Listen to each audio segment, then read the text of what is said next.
नमस्कार दोस्तों, dark stories Hindi में आपका स्वागत है। आज की कहानी एक बार फिर से मेरी दोस्त श्वेता ने उड़ीसा से भेजी है। तो चलिए कहानी शुरू करते हैं। शनिवार रात का समय था। मोहन और राजेश थिएटर में अपनी पसंदीदा फिल्म देखने गए थे।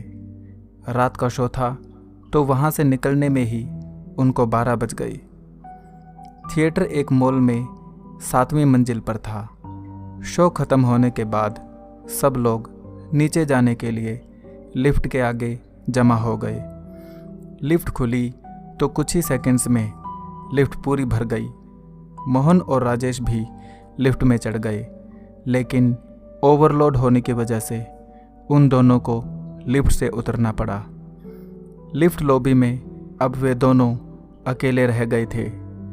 तभी साथ वाली लिफ्ट खुली और वे दोनों उसमें सवार हो गए। अंदर घुसते ही उन्होंने देखा कि लिफ्ट में 2 लोग पहले से मौजूद हैं। दोनों ही बहुत अजीब लग रहे थे।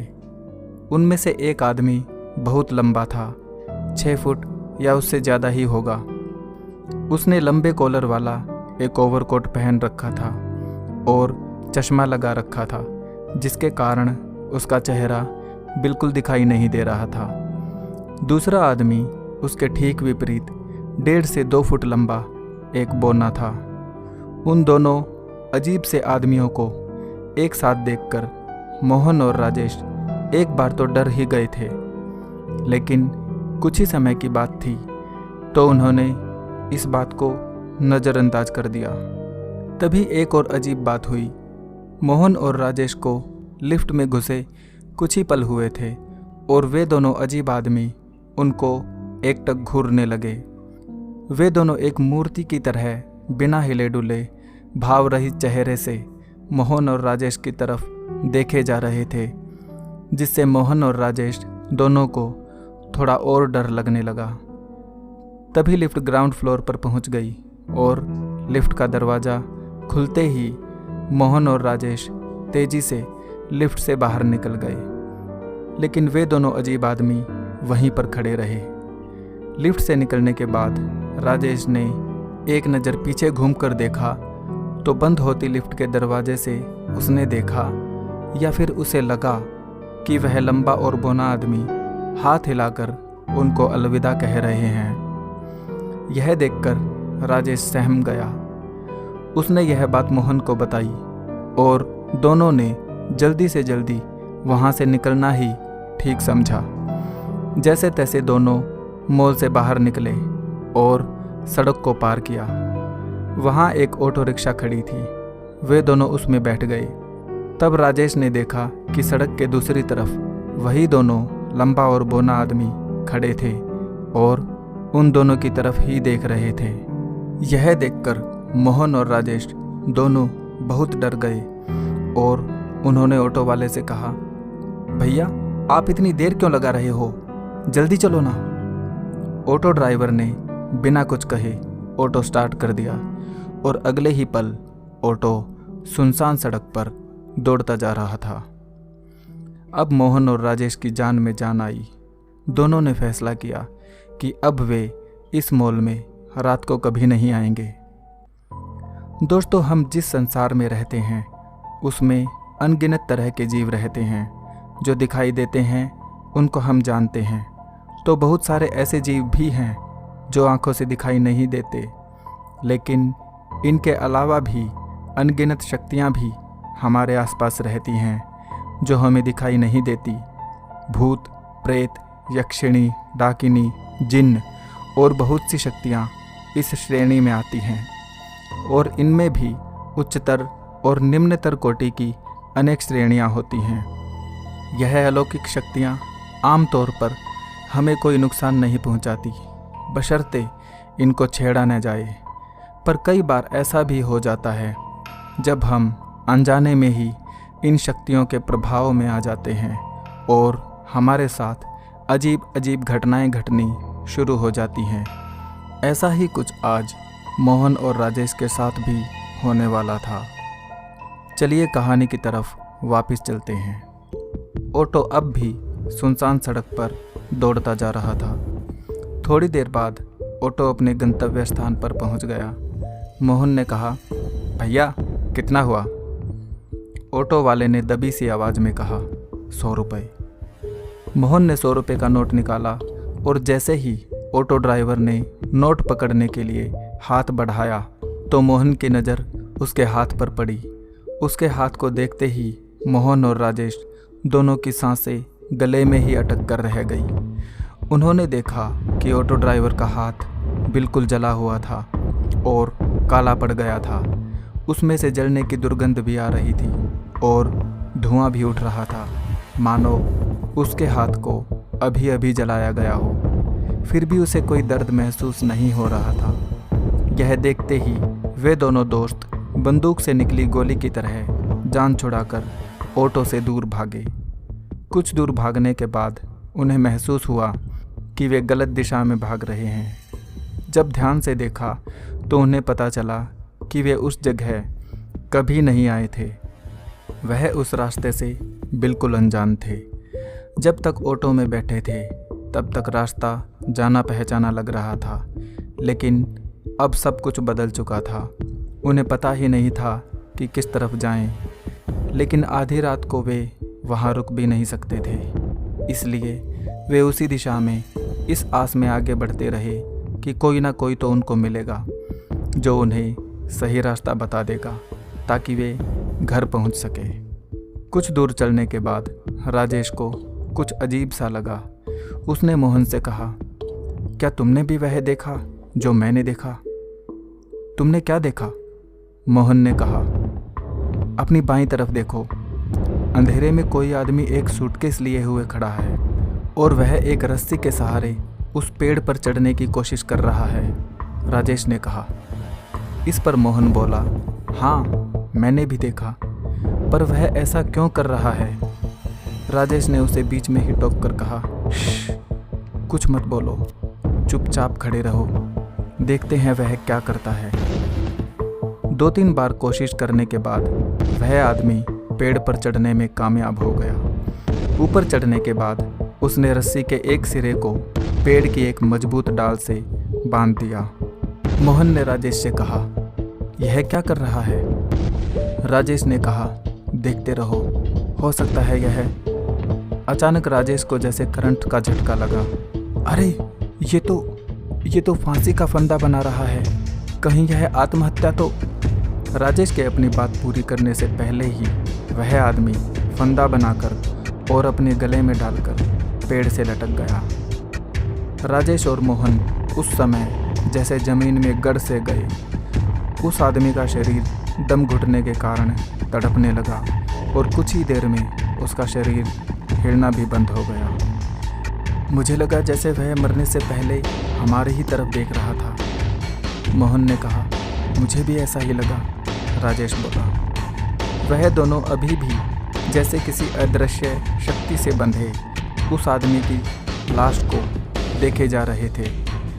तभी एक ऐसी घटना घट गई जिसने उनके डर को 7वें आसमान पर पहुंचा दिया। उस लाश की आंखें एकदम से खुल गई और उसके दोनों हाथ मोहन और राजेश की तरफ उठ गए और इसके साथ ही वह लाश लटके हुए ही जोर जोर से आगे पीछे झूलने लगी। यह देखकर मोहन और राजेश जैसे नींद से जागे और एक सांस में तब तक भागते रहे जब तक दूर दिखाई दे रही रोशनी काफ़ी पास नहीं आ गई। वहाँ एक ढाबा था। हाईवे पर ढाबे अक्सर रात भर खुले रहते हैं, तो इस समय उसका खुला होना कोई हैरानी की बात नहीं थी। दोनों दोस्तों को लगा कि वे वहाँ पर सुरक्षित रहेंगे और रात भी गुजार लेंगे, क्योंकि इतनी अप्रत्याशित घटनाएं होने के बाद अब वे घर जाने के बारे में नहीं सोच रहे थे। उन्हें बस आज की रात किसी तरह बिता लेनी थी, लेकिन उनको यह नहीं पता था कि आज की रात एक आखिरी घटना होनी अभी बाकी है। अनजानी जगह पर पनाह ढूंढते दोनों दोस्त उस ढाबे पर पहुंच गए। ढाबे पर इक्का दुक्का ही लोग थे। वहां उन्होंने चाय पी और उनकी मुलाकात ढाबे के मालिक से हुई। चाय के साथ ढाबे के मालिक से बातचीत शुरू हुई तो दोनों ने जो भी अजीब घटनाएं उनके साथ आज रात हुई थी उनके बारे में बताया। जब ऑटो ड्राइवर के हाथ का जिक्र आया तब ढाबे के मालिक ने उनको एक ऐसी चीज़ दिखाई जिसे देखकर मोहन और राजेश की आंखें फटी की फटी रह गई। ढाबे के मालिक ने अपना हाथ दिखाते हुए कहा, तुम इसी हाथ की बात कर रहे थे ना? ढाबे के मालिक का हाथ भी हूबहू ऑटो ड्राइवर के हाथ जैसा था, जला हुआ, काला पड़ा हुआ और दुर्गंध मारता हुआ। यह देखकर मोहन और राजेश को ऐसा लगा जैसे वह कोई भयानक सपना देख रहे हों। अब तक ढाबे पर मौजूद सब लोग वहां आ चुके थे और मोहन और राजेश को घेर कर खड़े हो गए थे और उन सब का हाथ भी वैसा ही जला हुआ था। भागने का कोई रास्ता नहीं था। मोहन और राजेश दोनों के दिमाग ने काम करना बंद कर दिया और वे दोनों बेहोश होकर नीचे गिर गए। जब राजेश और मोहन को होश आया तो दोनों ने खुद को अपने अपने घर पर बिस्तर पर पड़े पाया। तब उन्हें पता चला कि वह दोनों आज सुबह घर के पास ही एक सड़क के किनारे बेहोश पड़े मिले थे। लोगों ने उन्हें पहचान लिया और उन्हें उनके घर पहुंचा दिया। जब उनसे पूछा गया कि कल रात क्या हुआ था तो उन्होंने जो बताया उस पर किसी ने भी विश्वास नहीं किया। उनके घरवाले भी ये सोचने लगे कि वे दोनों रात को क्या हुआ यह छुपाने के लिए मनगढ़ंत कहानी बना रहे हैं। उन्होंने सोचा वह जरूर रात को मौज मस्ती करने कहीं गए होंगे और नशे की हालत में घर के पास आकर गिर गए होंगे। लेकिन उनको जल्द ही पता चलने वाला था कि मोहन और राजेश जो भी कह रहे थे वह बिल्कुल सच था, क्योंकि अगली रात उन दोनों के साथ जो हुआ वह पहले से ज़्यादा भयानक और रोंगटे खड़े कर देने वाला था। रात के 11 बज रहे थे और मोहन अपने बिस्तर पर लेटा सोने की कोशिश कर रहा था।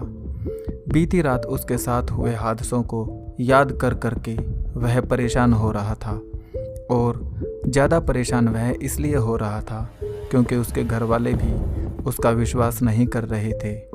यह सब सोचते सोचते उसकी आंख लग गई। उसे सोए हुए अभी कुछ ही देर हुई थी कि तभी किसी ने ज़ोर से दरवाज़ा खटखटाया। बाहर से कोई ज़ोर से दोनों हाथों से दरवाज़ा पीट रहा था। मोहन जाग गया। उसने चिल्लाकर कहा, कौन है और इतनी ज़ोर से दरवाज़ा क्यों पीट रहे हो? लेकिन बाहर से कोई जवाब नहीं आया। तब मोहन गुस्से से उठा और उसने एक झटके से दरवाज़ा खोल दिया। वहाँ पर कोई नहीं था। बस एक तेज़ हवा का झोंका मोहन के चेहरे से टकराया और कमरे में टंगा कैलेंडर नीचे गिर गया। यह देखकर मोहन को कुछ अजीब लगा क्योंकि बाहर बिल्कुल भी हवा नहीं चल रही थी। खैर, उसने दरवाज़ा बंद किया और फिर से बिस्तर पर लेट गया। तभी उसे महसूस हुआ कि उसके ठीक ऊपर छत का रंग बदल रहा है। वह कुछ ज़्यादा ही काला नज़र आ रहा था।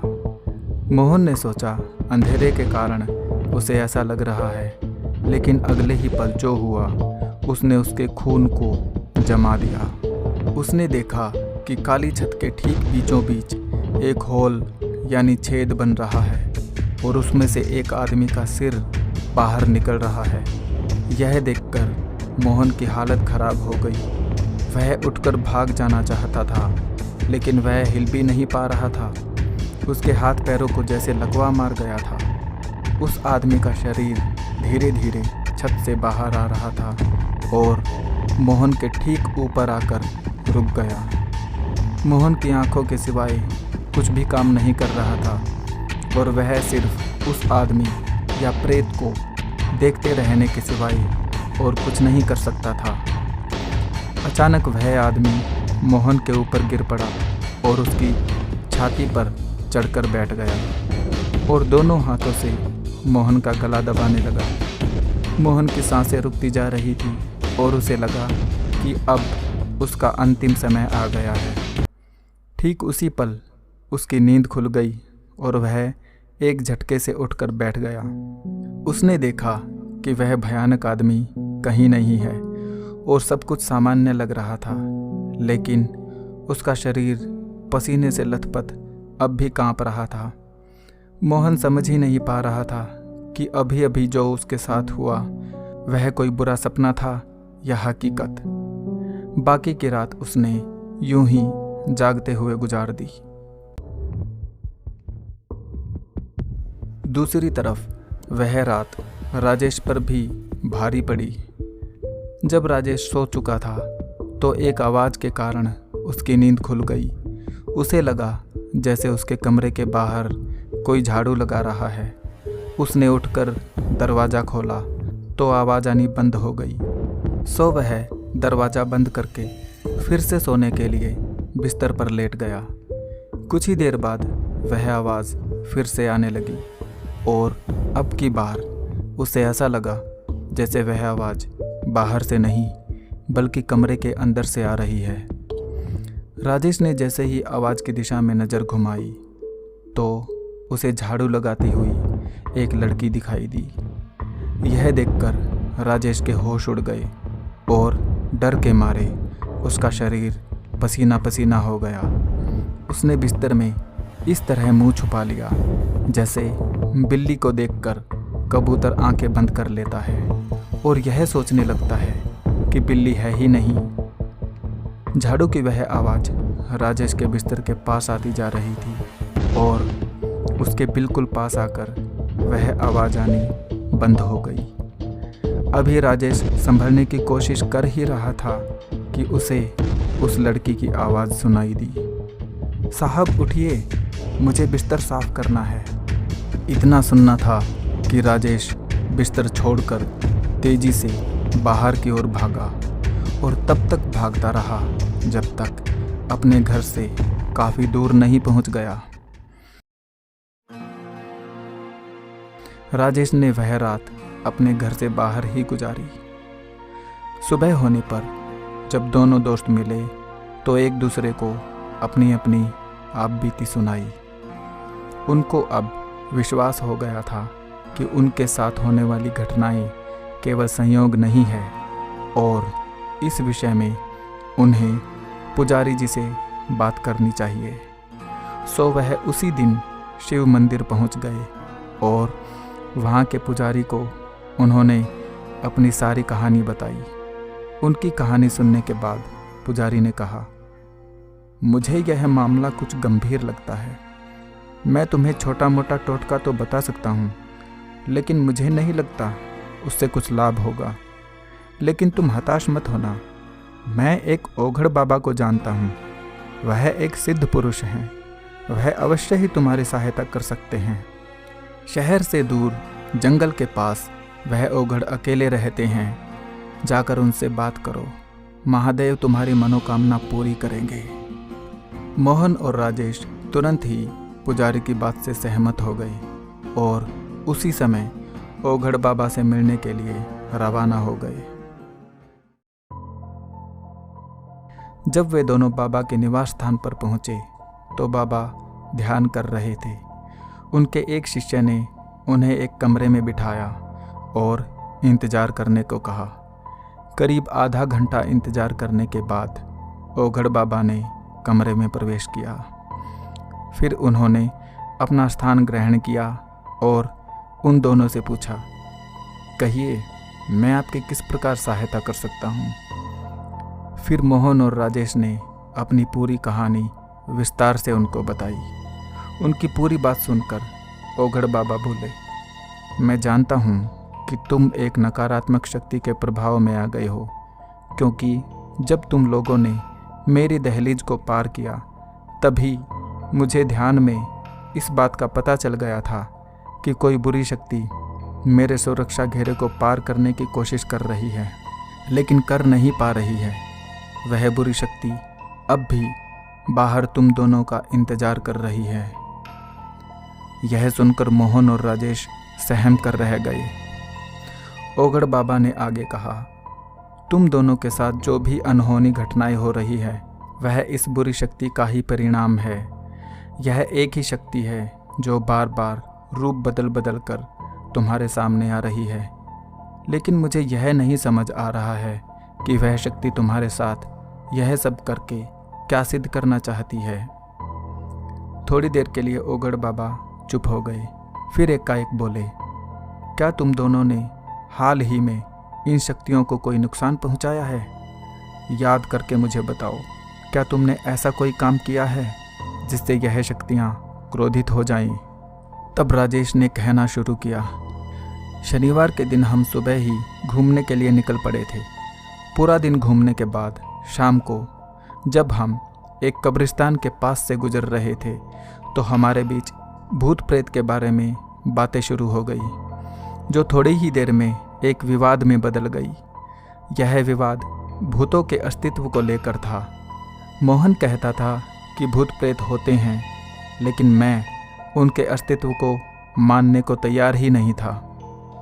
अपनी बात को सिद्ध करने के लिए मैं उस कब्रिस्तान के अंदर घुस गया और एक कब्र के ऊपर चढ़कर बोला, देखा, मुझे यहाँ कुछ नहीं हुआ। यहाँ कोई भूत वूत नहीं है। अगर यहाँ कोई भूत होता तो अभी मुझे पछाड़ देता। तुम बेकार में डरते हो। इसके बाद राजेश चुप हो गया। तब ओघड़ बाबा ने कहा, यह तुमसे बहुत बड़ी गलती हो गई है। तुम्हें ऐसा नहीं करना चाहिए था। कब्रिस्तान में बहुत सी शक्तियों का वास होता है जो यह चाहती हैं कि उनको छेड़ा न जाए, और तुमने ठीक वही किया। तभी से यह प्रेत तुम्हारे साथ हो लिया और बार बार अपने होने का एहसास तुमको करवा रहा है। यह चाहता है कि तुम इनके अस्तित्व को न नकार कर इनको हकीकत समझो, इसलिए यह तुमको परेशान कर रहा है। पर अब तुम मेरे पास आ गए हो तो यह तुम्हारा कुछ नहीं बिगाड़ सकेगा। तब ओघड़ बाबा ने कुछ तांत्रिक क्रियाएं करके उस बुरी शक्ति को वश में किया और मोहन और राजेश को मुक्त किया।